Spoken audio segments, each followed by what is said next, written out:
Hey everyone, and welcome to another Thursday night football broadcast coming from the Outside of Fantasy podcast. Tonight we are going to break down the Cards versus the Seahawks. Very good matchup as far as quarterbacks and receivers are concerned, in my opinion. I wouldn't put too much stock in defense this week just because these players are so dynamic on both sides of the ball. Offensively, Kenyon Drake's back. Um, even though Chris Carson's out, Seattle still usually finds a way to make some running back look good. But yeah, it's definitely going to be an interesting game, a fun game to watch. Even if you don't have any skin in the game on your fantasy team, I recommend just watching these players play, these young receivers, these younger quarterbacks, these more mobile quarterbacks. Just see how they work and how they. It's almost like elegant ballet, in my opinion. If you watch Kyler Murray or Russell Wilson play football, it's really really cool. So, like I said, even if you don't have any skin in the game, this is definitely one that you'll want to look out for. Um, so, as far as obviously who's going to be the main players in this game, for the Cardinals, definitely going to be Kenyon Drake. Drew will go over his stats from last week, but I want to talk a little bit about the receiving aspect of it, since we do focus. We mentioned standard, but we do focus more on PPR. I wanted to go over the targets and the target share percentage and that stuff for the receiving portion, including tight ends and running backs for both of these teams, just so you can get a feel of where it lies with the team. So, and to kind of help you predict going forward, like who's the man or who's not the man. With these, it's pretty easy. Tyler Lockett got cleared to play. But we'll get to them in a second. We'll start off with Arizona. DeAndre Hopkins last week, he had 9 targets. The second closest person to him had 5, and that was Christian Kirk and Larry Fitzgerald. So the target share percentage DeAndre Hopkins had was 32%. The percentage of routes that he ran on passing plays was 100%. So he was on the field for every pass play. His air yards, which means the yards that it took for the ball to travel from the quarterback's hands to the receiver's hands, he got 117 air yards. Out of all the yards that Kyler Murray threw, 57% of those yards went to DeAndre Hopkins. And that's how that looks as far as what the man looks like. That's what the man on the team looks like. The second person, like I said last week, Christian Kirk, 5 targets. His target share was 18%. Split that with Larry Fitz. They both had 5 targets. Both had 18% of the target shares. The route run percentage, so the amount of passing plays that they were running routes, 85% for Christian Kirk, 95% for Larry Fitz. Even though Christian Kirk is obviously Kyler Murray's number 2 guy for sure, they do have Larry in there as much, if not more, on a weekly basis for a lot of reasons. He's a smart player. He knows how to pick. He knows how to find holes. But Christian Kirk is definitely the more dynamic younger player, obviously. But Larry beat him on route run percentage. He also beat him on air yards. He got 30. Christian Kirk got 20, which means Larry got 15% of the air share, and then Christian Kirk got 10% of it. So, and then you get to Dan Arnold, the tight end. He got 4 targets. Chase Edmonds 3, so they're still using him even though Kenyon Drake's back. They've done what we said they were going to do. He hasn't gone away by any means. He still has flex value. He's just now going back to the receiving back because he had 3 targets, 11% of the target share, and then 51% of the route run percentage. So out of all the pass plays, he was out there running routes 51% of the time. So, and they do play spread, they play empty backs, they play a lot of things. So that's a big number for a running back to have. So Chase Edmonds still is a very viable flex option. So, just by statistics like that. For Seattle, like I said, Tyler Lockett's good to go. But last week he had, again, if you want to see what the man looks like, he had 9 targets. 26 was the target share percentage because Russ throws the ball around quite a bit. The amount of routes ran was 89%, but he did have 164 air yards, which compiled to 44% of the team's air yard share. The next closest was DK, obviously, with 4 targets. He only had 11% of the target share, but he was on the field 94% for the routes ran. He did have 77 air yards and accumulated 21% of the air yard share. So after that, there's a drop off as far as just tight ends and other random people like Freddie Swain, Greg Olson, David Moore, DJ Dallas, Travis Former, Alex Collins. Now we're going into the running back who played last week. Then Will Disley and Jacob Hollister, their tight ends. They have anywhere from 4 to 2 targets for any of those, and they're all under 10% on the target share. What tells me about this from last week, though, is the tight ends didn't run a lot of routes. Will Disley had 11%, Jacob Hollister had 8% of the route run percentage. But it does look like Russ prefers Disley over Hollister throwing wise, if you're just going off of this last game. But overall during the season, I think we've all seen it just by the eye test that when Will Disley is on the field, he prefers to throw to him over Jacob Hollister. So, but most important thing is Tyler Lockett is back ready to go. So that's a good thing for him and his owners. That's also a good thing for DK Metcalf owners because you can't guard them both. You got to pick one. So anyway, take it away, Drew. All right. So as you mentioned earlier with Kyler Murray, man, he's really coming on. Is running more than anything, but even as a passer, I seen an interesting stat the other day. Someone sent to me. What's up, Dylan? I believe it was Tyler that actually sent it to me.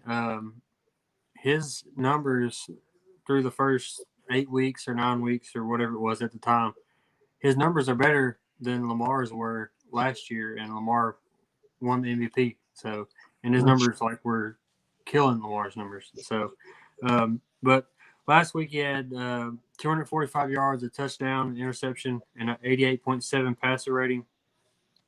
Through the game-winning Hail Mary to none other than DeAndre Hopkins, his favorite target by far. Hopkins had 7 catches, 127 yards, a touchdown. For the year, he has 67 catches, 95.7 yards a game, 4 touchdowns, and has 5 100-yard games this season. In the Week 7 matchup against the Seahawks, he had 10 catches, 103 yards, and a touchdown.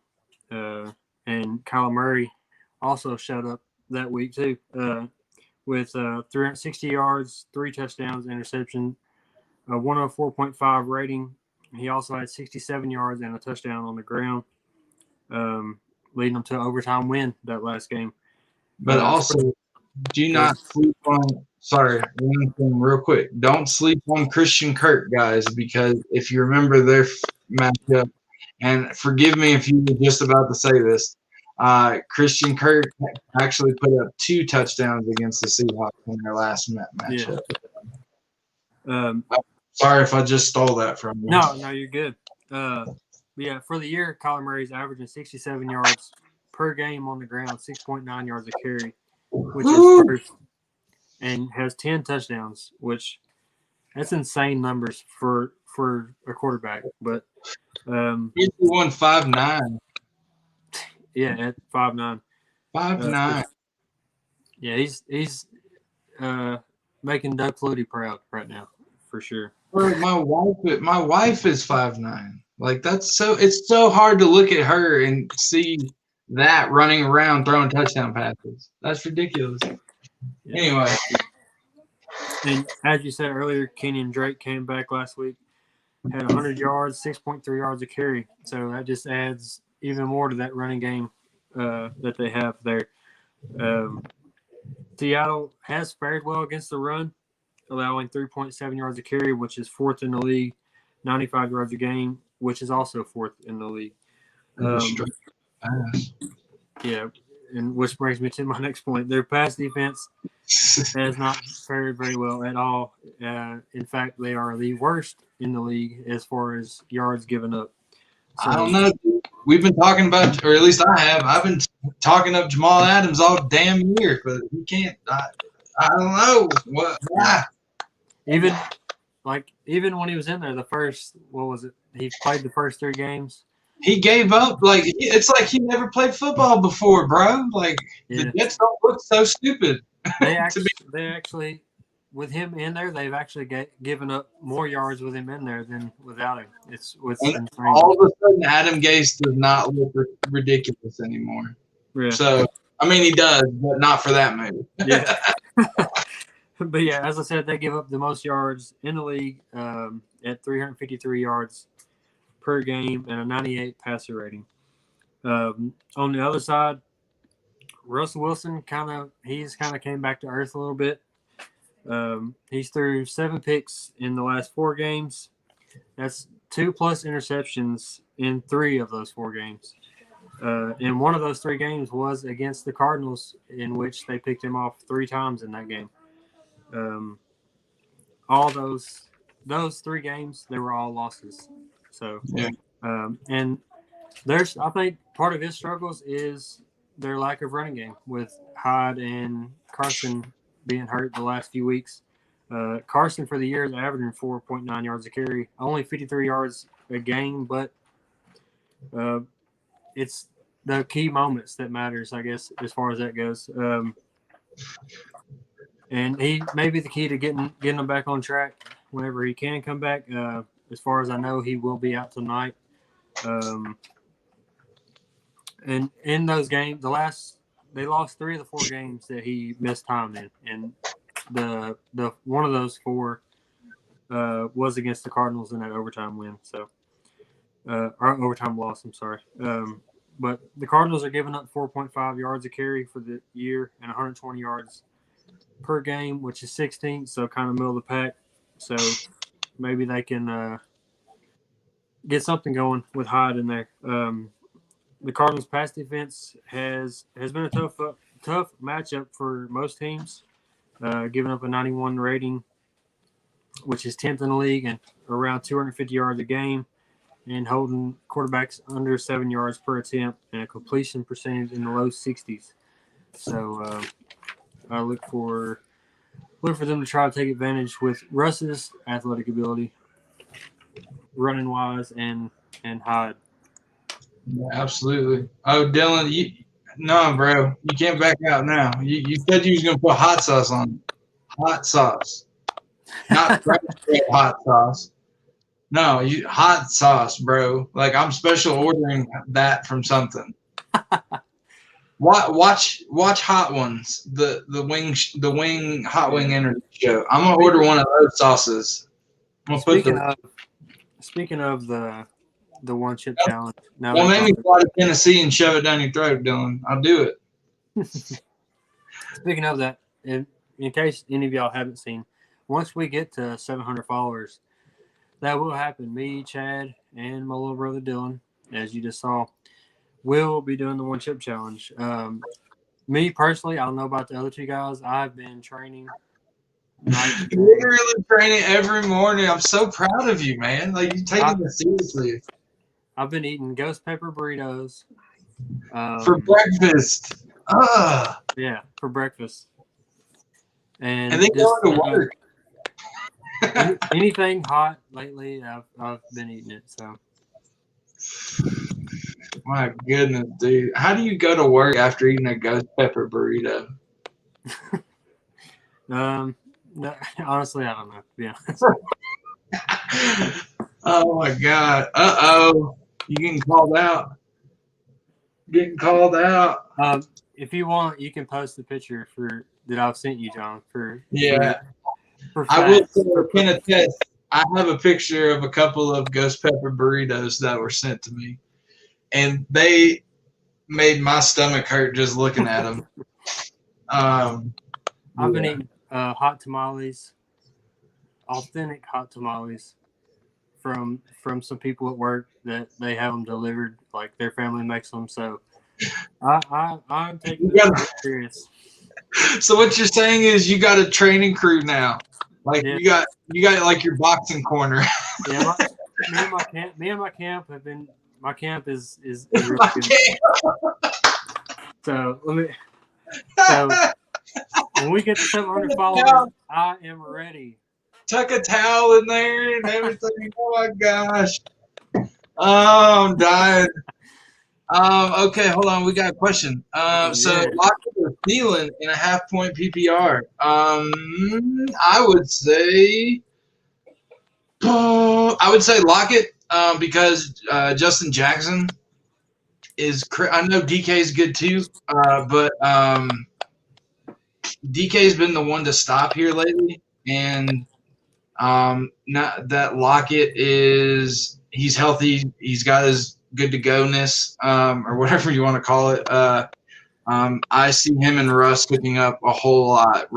DK's a monster, but as we've pointed out, I don't know if you were here when we were talking about the target shares and the route run percentage for every pass play, the percentage of the receivers that run the pass routes out there.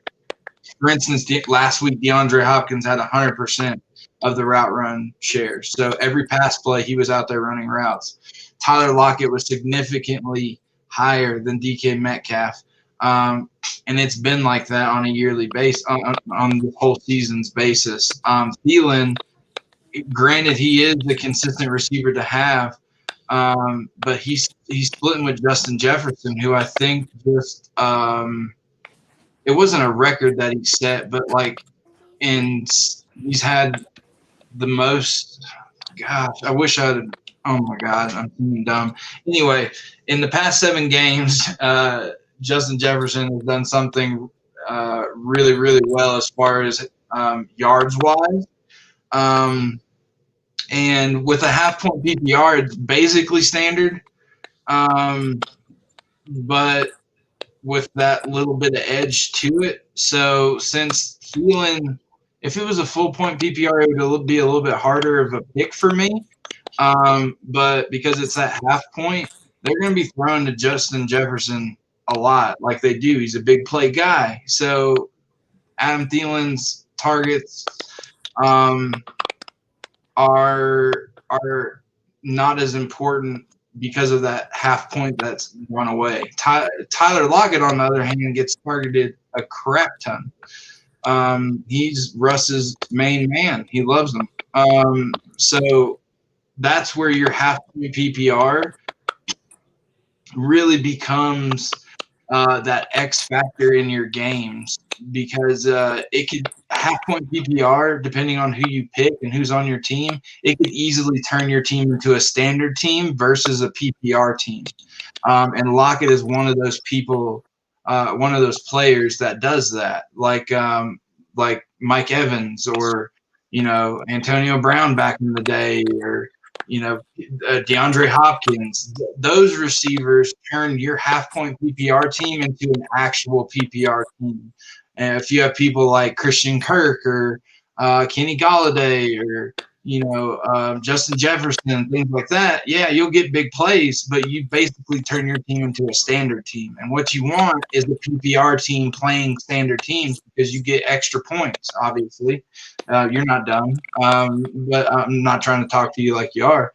But obviously, you want to make that matchup advantage as much in your favor as possible. So I would say lock it. Granted, as far as yards that they're each just supposed to get, it could go either way. They both can have a chance to explode, get good touchdowns and things like that. But the one thing that we always preach time and time again is targets. You can't get catches, you can't get yards, you can't get touchdowns if you don't get the ball thrown to you. And Lockett, to me, is more of a target machine than Thielen. So if you have to pick one, I would say Lockett. If there's any way you can get both of them in your lineup, maybe put one in the flex, I would do that. Thielen's in my flex, but I also have Julio and Michael Thomas as my other two receivers. So, but anyway, so yeah, that's me. I would go Lockett because he transforms your team from a standard from a half, basically a standard team, to an actual PPR team, at least in that one position. So yeah, and the last 7 games, Jefferson has like 40 receptions, so he's getting a lot of targets. So thank you. Yeah, okay. Thank you for that. I knew it was 7 games something. He was doing something really well. So and in those 7, 5 of those he's had over 100. So they're splitting pretty regular. So and the Vikings play teams that have. Like they play the Packers twice a year. They're going to be playing catch up. They got that, and also, was it Marcos? Yeah. Also, another thing to look at with Thielen is look at Kirk Cousins. They don't throw the ball. They don't throw the ball a lot. Like I think in like 2 games in a row, he only had like maybe 20 attempts or something like that. It was the NFL's leading rusher, and they don't need to throw as much. Yeah, but when he does throw, it's very efficient. Like it's nothing.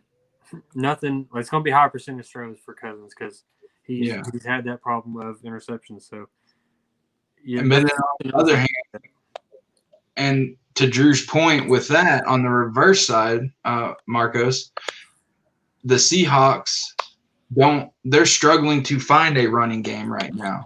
So there is not a distraction as big from the passing game of the Seahawks as there is a distraction from the passing game for the Vikings because they have Dalvin Cook.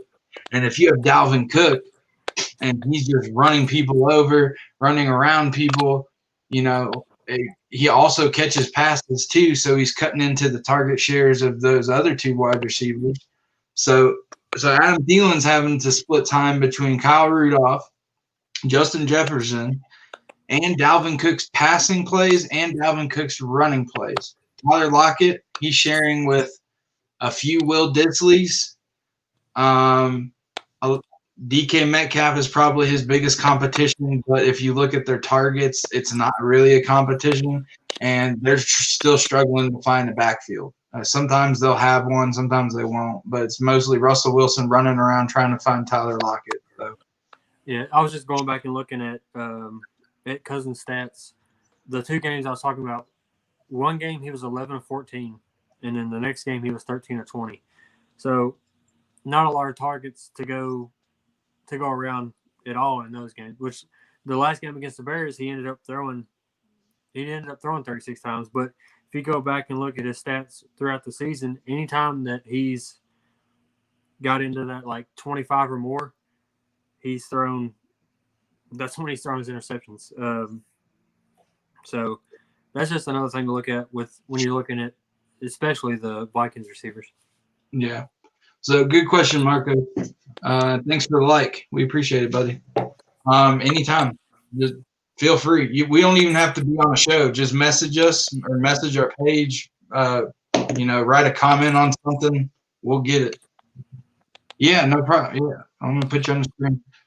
Thank you. And like I said, anytime, day or night, you get a question pop in your head, shoot us a DM or whatever. Shoot our page a DM, and we'll get that answered for you. So yeah, we don't have to be on there. So yeah, we don't have to be on the air to help you. Don't worry about that. Because we're off air, don't mean we're off duty. So yeah, exactly. Fantasy's life. All right. Anyway, so glad we got Marcos helped out. Where are we at now? Are you? Did you? I just finished, and then that's okay, cool. All right, cool. So that was perfect timing, Marcos. You caught Drew at the right time. So for this week in general, I'm gonna just throw some names out there. Starts and sits. Obviously, Drew Brees is going to be out. If you have Michael Thomas, or I mean, if Drew Brees is like your main guy, and your secondary quarterback you didn't draft until like the 7th round, the 6th round, or something like that, you probably got yourself a Kirk Cousins or something like that, something or another. Jameis Winston would definitely be one to think about picking up. I know what comes with Jameis Winston. Trust me, I'm a Florida State Seminoles fan. I know it comes with Jameis Winston. But if anybody can throw 5 touchdowns in a game with this starting crew of wide receivers and running backs, is Jameis Winston. Because that sucker can sling the football. He loves throwing the football down the field. He is a gunslinger. So Emmanuel Sanders will get his chances if he's healthy. Michael Thomas will get his long crossing routes that he likes. He'll get them long, not over the middle crossing. He'll get them like across the other number, the other hash mark. Alvin Kamara, I can see him going on some wheel routes to the outside, down the sideline and getting his.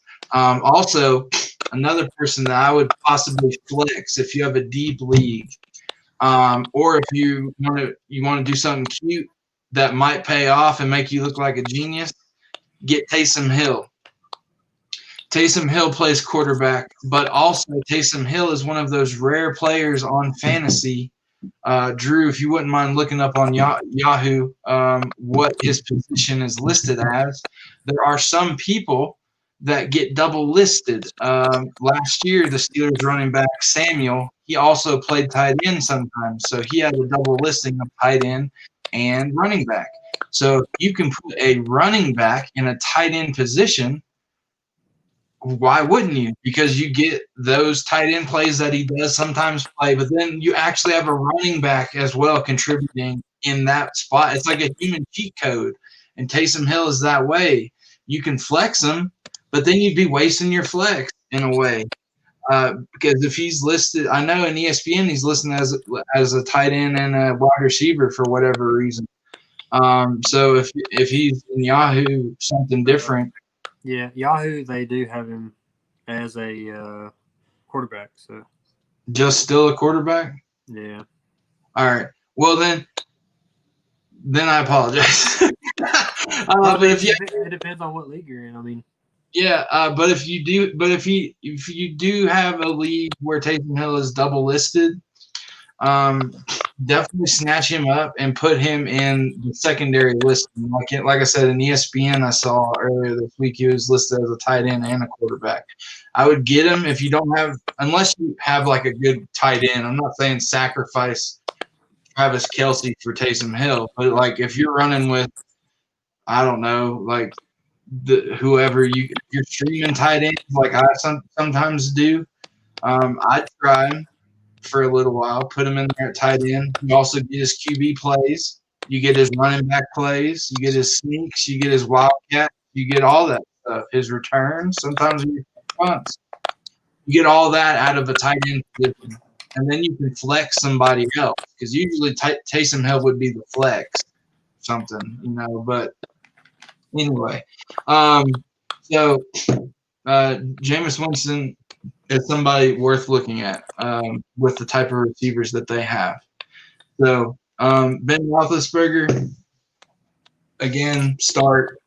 The Jags defense is allowing the 5th highest explosive pass percentage at 17.7% and the most passing yards per attempt this season at 8.61 yards per pass. Also, since week or 7 weeks ago, dating back to week 7. Sorry, I had to find what I wrote or where I read it. Dating back to week 7, Deontay Johnson, who is one of the receivers obviously Ben throws to, ranks 10th among wide receivers in scoring with 68.3 total fantasy points and has 3 in-zone targets. Also, Juju Smith and Chase Claypool both have 3 apiece as well. Sidney Jones will be on the opposite side of Deontay Johnson for the majority. That's great news for Deontay Johnson. Kind of combining so you get the idea of why to start Ben Roethlisberger. Sidney Jones, he's allowing the 5th most fantasy points per route in his coverage per Pro Football Focus. Their wide receiver and cornerback matchup chart that we give you the top 10 of every Sunday. That's where I get the wide receiver cornerback matchups.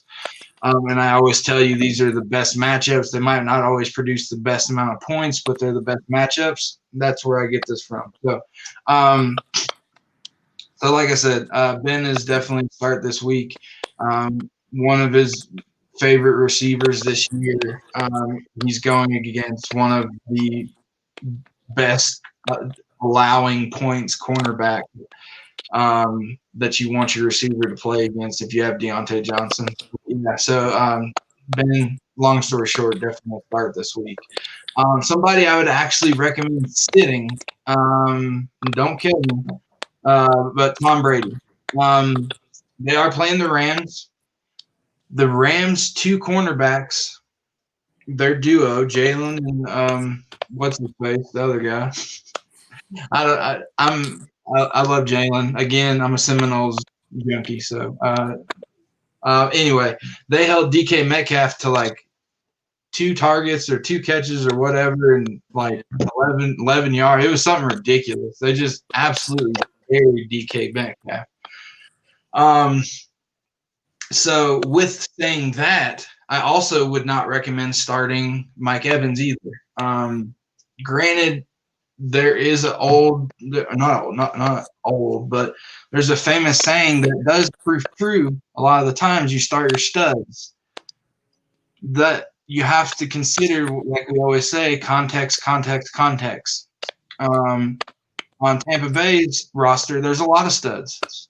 If it was just Mike Evans, like it's been for a while, then I would say you start Mike Evans. That's why you drafted him. But they now have Antonio Brown and Chris Godwin. So if Mike Evans is obviously still the man, that's who they're going to key on. Tom doesn't have to force it to Mike Evans. He's got several people now that he can throw it to. I'm not saying he's going to have a great game, but, definitely he's getting the biggest part of his team or his offense taken away from him more than likely. There's probably somebody that could have a better chance for you as far as putting out points. And not to mention just the secondary, but they have a very good defense in general. Aaron Donald's a beast. They're just a really well coached football team with just extreme talent. They do underperform sometimes, but I just don't. I don't see Tom Brady being the answer this week. So if you think you have one that could rival Tom Brady on your roster, which I always try to draft my my quarterbacks about equal, so I'm not losing points if I'm having to switch QBs. Then I would sit Tom Brady. Obviously, if you got Tom Brady and your next closest person is, I don't know, Gardner Minshew or some shit like that, obviously stick to Tom Brady. Or like Jake Luton or something like that. Obviously, we're sitting Jake Luton as well because he's just that other corner you were looking for is Darius Williams. He picked Russell off twice last week. So yeah, that other guy. No one on the other side. Yeah, the one on the other side. Because Jalen's so good, they don't want to throw to him. That's why. But yeah, another sit would definitely be the Jacksonville Jaguars quarterback. Probably be any quarterback the Steelers play, you would sit them. But especially this one, you probably don't have him anyway. If you do, peace be with you. I hope you make it through this year. Running backs. Somebody that I did not see coming, which I should have, but I just don't watch the Redskins enough, I guess. The Washington football team. So sorry. I knew I was going to do that at least one time this year. Dang. Anyway, okay, so for the Washington football team, Antonio Gibson. I would definitely put him in against the Cincinnati Bengals this week. The Bengals are tied for having allowed the second most rushing yards per attempts with 5, and fourth most explosive plays to rushing, 10-plus yards. That's what they consider explosive among all defenses this season. And he is, he's ranked as an RB1. He's 12th among running backs in scoring. And over the past 2 weeks, he's ranked 7th in scoring and seen 7 targets out of the backfield as a receiver because Alex Smith, as we know, is a conservative quarterback that checks down a lot. He was before, but now he even more so is now because he doesn't want to, I'm assuming, I would think the same way. He doesn't want to hurt his leg. So he's trying to get rid of the football as fast as possible. And Antonio Gibson is getting a lot of love in all the areas. Now, granted, Derrick Henry didn't do so well against Cincinnati. So saying, Antonio Gibson will, I know that's kind of like a kind of a head turn moment, but you got to think Cincinnati was just practicing for Derrick Henry. They were doing push-ups, thinking about Derrick Henry. They were doing curls, thinking about Derrick Henry. Antonio Gibson, they have other people, to worry about on the Washington football team than just Antonio Gibson. So I think it's just a different mindset, style. Yeah. Too. Like in my opinion, Tennessee, they don't throw it to Henry enough. Like get him in open space with the ball in his hands. Yeah. He's that bruiser. Like he can also catch. And when he gets in open space, I mean, you've seen the 99-yard runs, the long touchdown runs. To me, they don't use him the way I think they should use him. But I mean, I guess that's why they're there, and I'm doing this podcast. But but like I said, he's just Gibson is a different type of running back or a different type of system. Like they can both catch, they're both good runners. Of course, Henry's the better option, obviously. But yeah, as far as receiving out of the backfield, I think that's why Gibson will have more success against the Bengals. Yeah. Also, a good person to seek out, and if you're in real dire need of a running back, like if you have Christian McCaffrey or whatever, Damian Harris. He's probably got one of the best matchups this week. He's going against the Houston Texans, and dating back to Week 8, he ranks 14th among running backs in scoring. And over that same time frame, he has registered 46% of the Patriots' rushing attempts, definitely making himself the clear-cut number one running back on a team where I can honestly say we hardly ever have known who the starting running back is from week to week. They seem to have found him with Damian Harris. So that's saying something.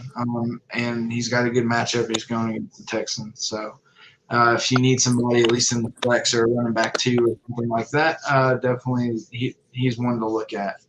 Todd Gurley. I think we should be sitting Todd Gurley this week. It's just it seems crazy. It seems dumb. But the matchup against the Saints is not good at all.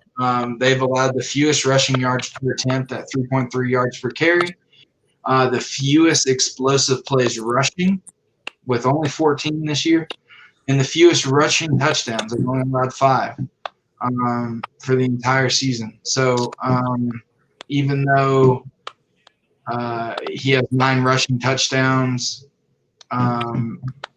and he ranks second among all the NFL running backs in rushing touchdowns. He obviously relies on those touchdowns to get you points for your team, and just for the fact that the Saints are allowing the fewest yards per carry as well as the fewest touchdowns. That does not spell good for any type of running back, no matter who it is, especially Todd Gurley. So. The game's already started, and if you have Kenyon Drake, you probably started him. With running backs, how crazy running backs are nowadays, I wouldn't blame. I'd start whatever running backs I had. I would start. Kenyon Drake isn't the worst person to be out there, but if you had better options, probably would have tried someone else out just because. He only outsnapped Chase Edmonds by 1 snap, 36 to 35. That was also because, like we said earlier in the show, Chase Edmonds is a big part of their passing share. So, and as Drew mentioned earlier, the Seahawks do very good against the run. They allow the 4th fewest yards per attempt at 3.7, and they've given up the 8th fewest explosive plays at 24 this season. So, wide receivers to start. Obviously, we talked about Deontay Johnson. Also, Chase Claypool, Juju Smith. They're all, like we said, since week 7.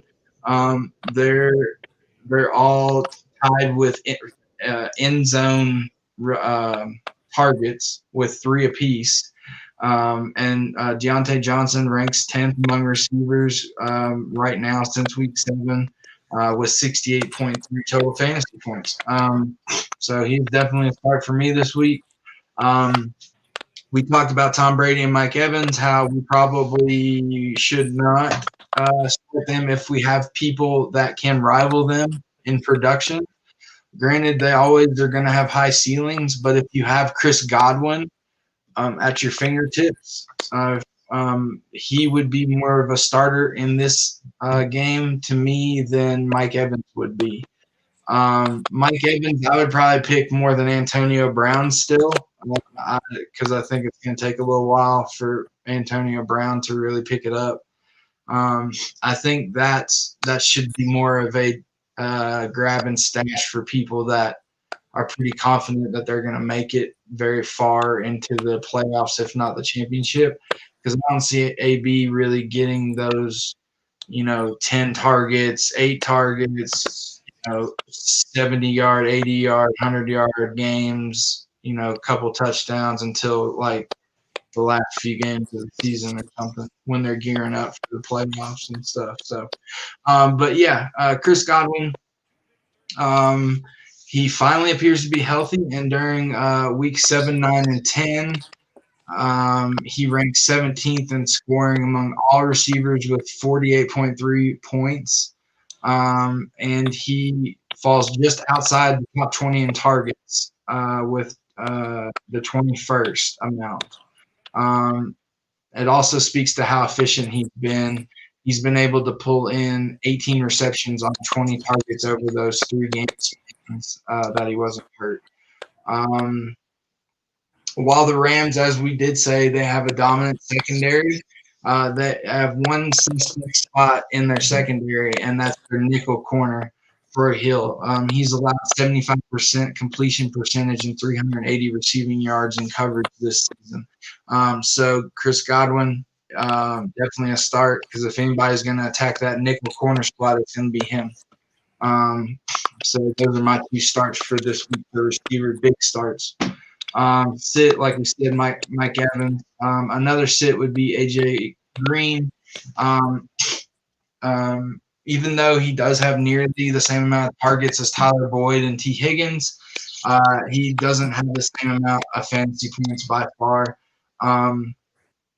Both of his other teammates have eclipsed the 55-point mark, where AJ Green still sits at 19 points for the season. He also has a lack of chemistry with Joe Burrow. Even though he has the same amount of targets, it just shows that Burrow is still trying to throw to him and get him going. He's just throwing to who's open. He just can't get it going. Also, his matchup this week is against Kendall Fuller. Fuller did struggle in week 10, but he's still only allowing a 55.6 completion percentage, which ranks 16th among quarterbacks, and a 66.2 QBR when targeted, and that ranks 12th in the NFL. So not only is AJ Green not doing well personally, the person he's going against matchup-wise, Kendall Fuller, is not somebody that is good for him in his position that he's in right now. So tight ends every week. Gronk, he's finally begun to reestablish himself as one of the more dominant tight ends in football. Currently, he ranks 10th in scoring this season with 90.4 fantasy points. And the Buccaneers offense, obviously, with all that talent, that's saying a lot, knowing that the tight end is getting that many points.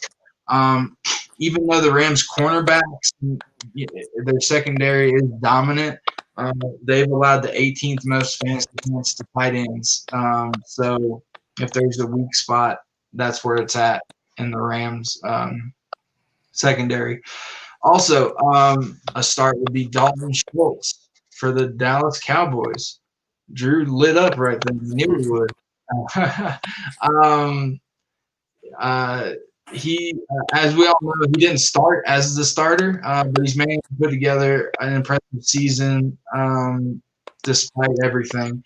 He currently ranks as 13th, as a tight end 13, with the position being weak this season around the league in general. Schultz is one of the best plays of the week against the Vikings, who's allowed the most passing yards per attempt to the position at 10 yards. So 10 yards per attempt. So, and then we're sitting Robert Tonyan and Jordan Akins. Akins, he's splitting time and opportunities with Darren Fells, but it doesn't matter. They're playing the Patriots, and despite the Patriots' record, they're still way better than the Houston Texans are.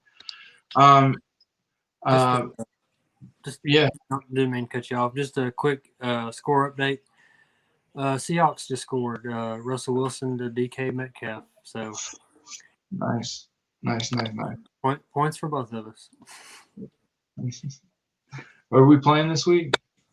No, I'm playing Jared, I think. Mm-hmm. Well, he beat me, so beat him. Another tight end that we're going to see is Robert Tonyan. He's definitely become a tight end 1 for everybody this year. but that also speaks to how weak the position has been. It and um, as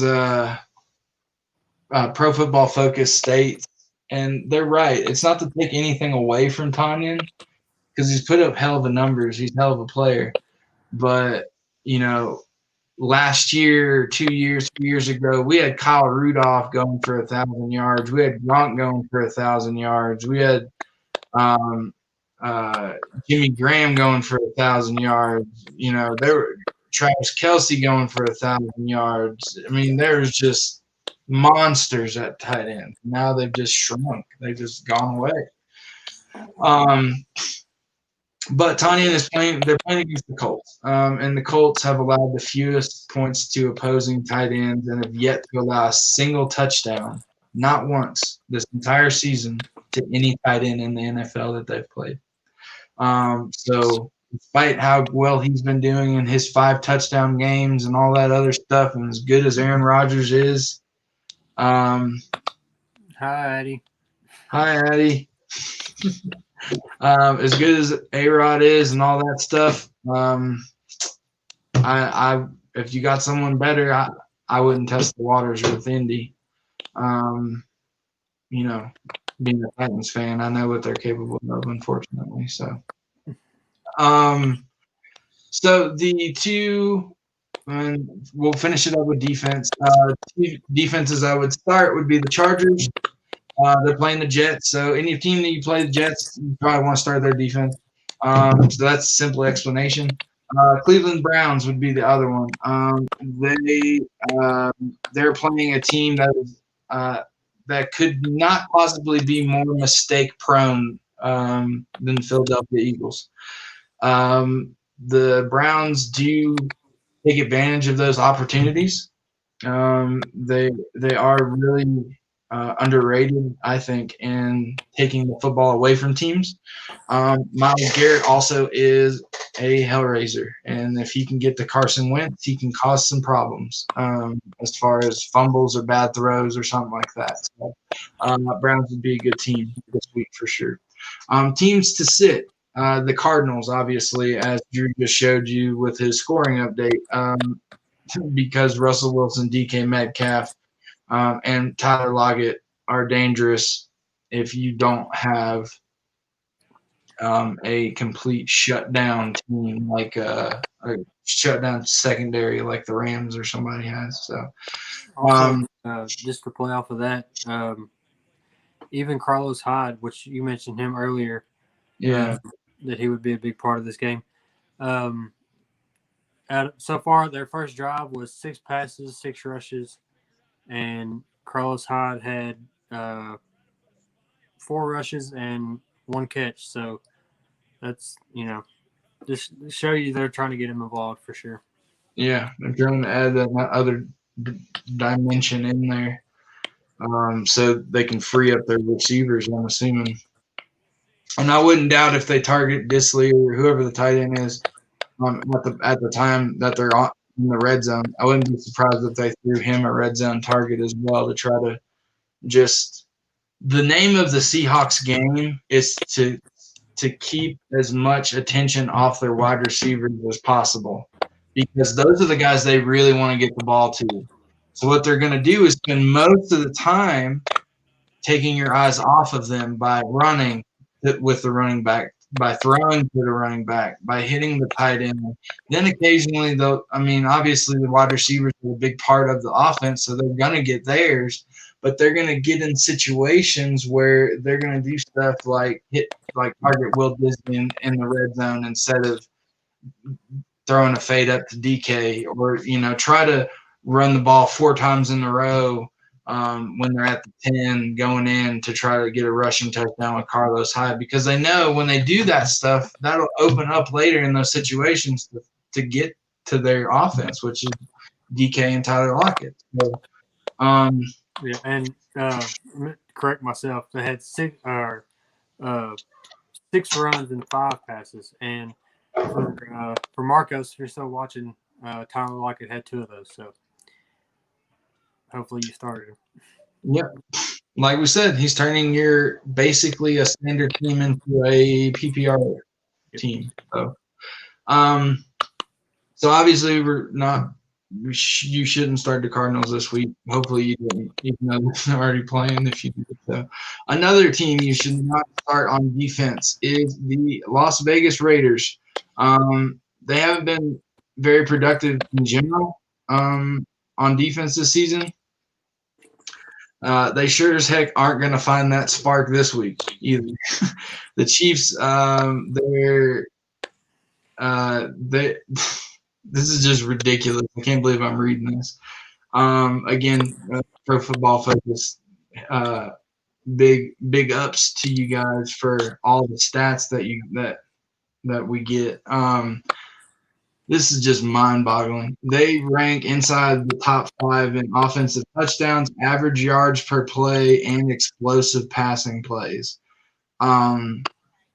You don't want to play a defense against them any week with that sentence right there.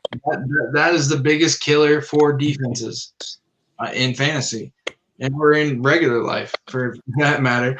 Is big plays, yards per play, and then touchdowns.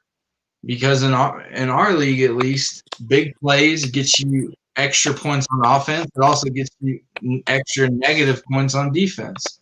Obviously, touchdowns, the more the team scores, the lower the points are for your defense, and the more yards the team has, the lower your score is on defense. The Raiders have not been a good defense, or not that they haven't been good, but they haven't been start worthy probably ever this season, and they're not going to start doing it this week against the Chiefs. So those two sits are kind of easy. You guys probably knew that going in, but just wanted to even finish everything out evenly. Yeah, the best, as we said before, and numerous times, as we said before, the best defense for a good offense is a good run game. And the last time that they played, then that's what the Raiders did. They kept them off the field, and then their offense was very efficient, and they came away with the win. Yeah, but even then, their defense specifically didn't put up like crazy numbers. They just held the Chiefs within a certain threshold. They played the bend don't break type of defense, and their offense kept them from breaking the rushing game, pretty much. Exactly. So it's possible to say, to have those situations and be like, oh yeah, well the Raiders held the Chiefs to blah blah blah blah blah. Yeah, they did, but they didn't. Like always, it's context. You got to look at the context. You can't look at the box score and just determine it from there. You got to break it down further than that. Yeah, so. You can't go off cliff notes. Yeah, exactly. In this case, you can't. Yeah, in this case you can. With the Chiefs, yeah, you definitely can there. But yeah, so that's the starts and sits this week. The bigger ones for me. A couple of smaller waiver names. If you guys want to search the waivers, if you're really hurting, DeAndre Swift at the Panthers this week, and Mike Davis at the Lions. I mean, they play each other, whatever. Both of those are going to be pretty good plays, I think. If you need like a flex or fill-in running back, just out of desperation or whatever, I feel like they'll have some pretty good games. Antonio Gibson, we already mentioned him. Sorry, and Damian Harris. Also, Naheem Hines versus the Packers. He's going to be a pretty decent pickup as far as because of his passing game involvement.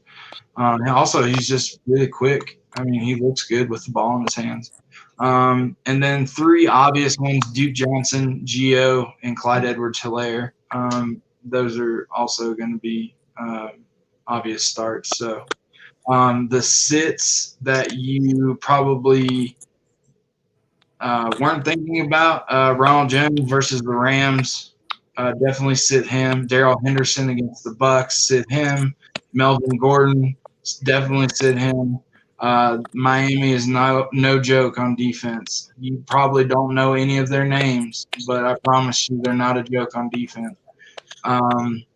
And since Tua has gotten there and started to come into his own slowly, they're getting more and more confident as a team. That defense is getting even more dangerous. So don't do it. Don't play with the Dolphins defense with any Buccaneer running back. If you have to start a Buccaneer running back, if Philip Lindsay is playing and healthy, it would be him because he's involved in multiple aspects of their offense. But still, I wouldn't mess with them. Obviously, J.K. Dobbins versus the Titans, you don't want to start them. Or probably any Ravens running back for that matter. They have the Titans have a very great defensive tackle and Big Jeff Simmons, and he's just a beast.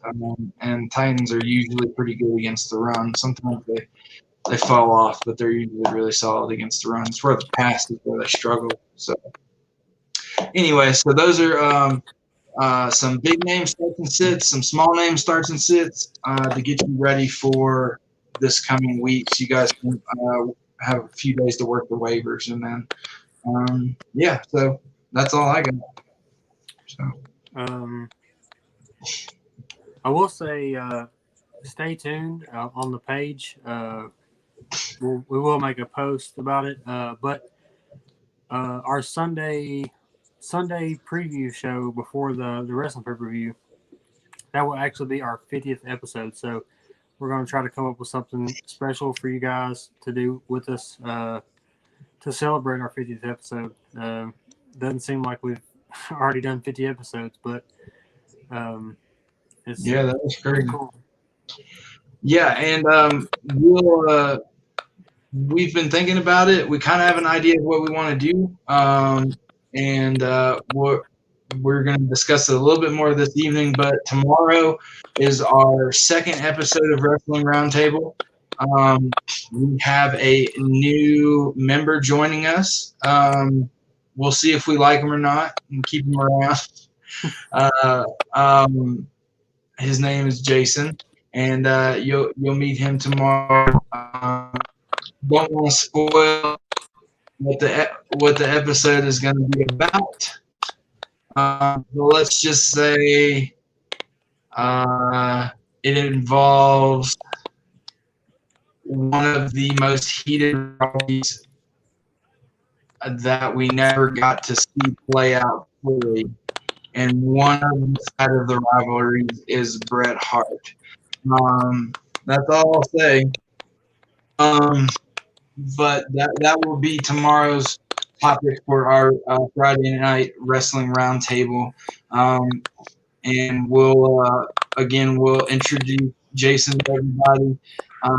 We'll get to talking about that, but also important, we will let you guys know what we're going to be doing for our special 50th episode, which would be the pre-show for the wrestling fans, for the pre-show for the Survivor Series that is happening this Sunday. Tomorrow we'll let you guys know what that special thing is. We're throwing up some pretty cool ideas.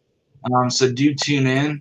We'll discuss it at the very beginning. We'll lay it out for you, and then we'll make a post on it as well. But we pretty much got it decided, and it's pretty cool. It's a cool experience for us, and it's going to be a cool experience for you guys. Hopefully, I know we'll enjoy it. So, you got to have the WWE Network or a way to watch Survivor Series.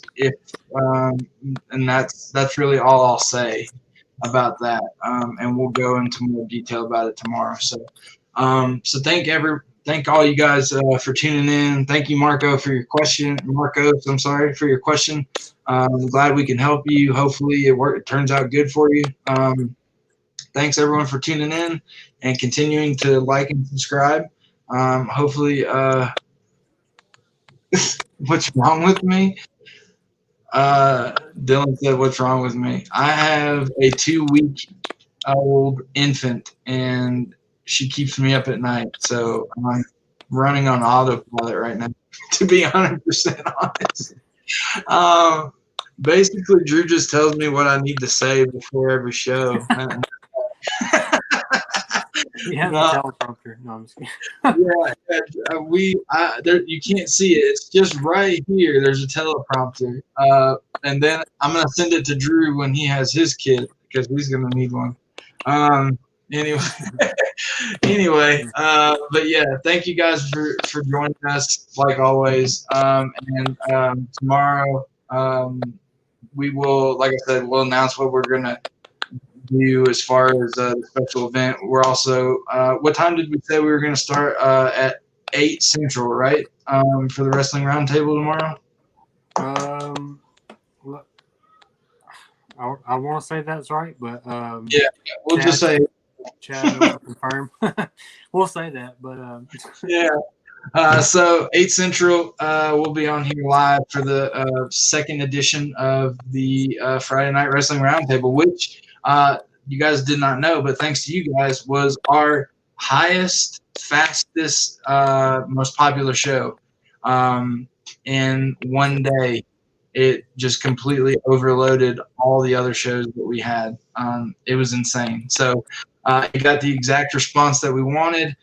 We enjoyed doing it. It's one of our favorite shows of the week. We look forward to this. We look forward to all of them, but this is our favorite show to do tomorrow night. So, and the subject is very special, near and dear to all wrestling fans' hearts. So you guys are going to want to tune in for sure, and then get that special announcement. So anyways, I'll quit balking about it. Let you guys get to it. So anyways, thanks again, guys. Thanks for the views. Thanks for the love. We appreciate it. We love y'all back. And like always, come with us if you want to win. Peace.